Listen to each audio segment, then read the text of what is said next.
আসসালামু আলাইকুম। প্রচণ্ড গরম, বলার উপায় নেই, এত গরম। তো এই গরমে আপনারা যদি ঠান্ডা ঠান্ডা লাচ্ছি বানিয়ে নিতে পারেন তাহলে কিন্তু একটু মন প্রাণ দুটি শান্ত হয়ে যাবে। তো আজকে চলে আসুন কীভাবে আমি কলার লাচ্ছি তৈরি করছি সেটি আপনার সাথে শেয়ার করছি। প্রথমে আমি ছোটো ছোটো টুকরো করে নিয়েছি কলাটা, তারপর ব্লেন্ডার মেশিনে দিয়ে দিলাম।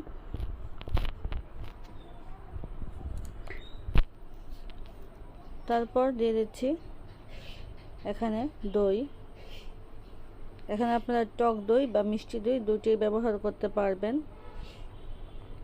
যদি মিষ্টি নেন তাহলে মিষ্টির পরিমাণটা কম দিবেন, আর টক দই নিলে মিষ্টির পরিমাণটা বেশি দেবেন।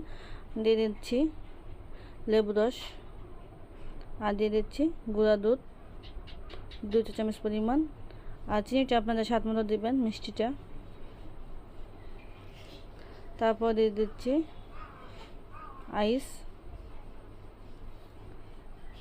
লাচ্ছি যত ঠান্ডা হয় খেতে কিন্তু তত বেশি ভালো লাগে, আর এই গরমে তো অবশ্যই ঠান্ডা ঠান্ডা লাচ্ছি ভালো লাগবে। তারপর দিয়ে দিচ্ছি ঠান্ডা পানি। আমি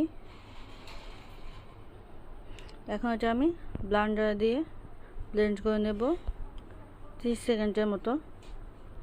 30 সেকেন্ড ব্লেন্ড করলে কিন্তু হয়ে যাবে আমাদের কলার ঠান্ডা ঠান্ডা লাচ্ছি, যা এই গরমে মন প্রাণ দুটোই আমাদের জড়িয়ে নেবে। এবং মাত্র 5 মিনিটে কিন্তু আপনারা এই উপকরণটা তৈরি করতে পারবেন, এই ঠান্ডা ঠান্ডা লাচ্ছিটা কলার। তারপর সার্ভ করে দিচ্ছি। আশা করি আপনারা খুব সহজেই তৈরি করতে পারবেন এই কলার লাচ্ছিটা। অবশ্যই খেয়ে দেখবেন, অত্যন্ত সুস্বাদু এবং খুবই পুষ্টিকর এবং স্বাস্থ্যকর। আশা করি আপনাদের কাছে ভালো লেগেছে।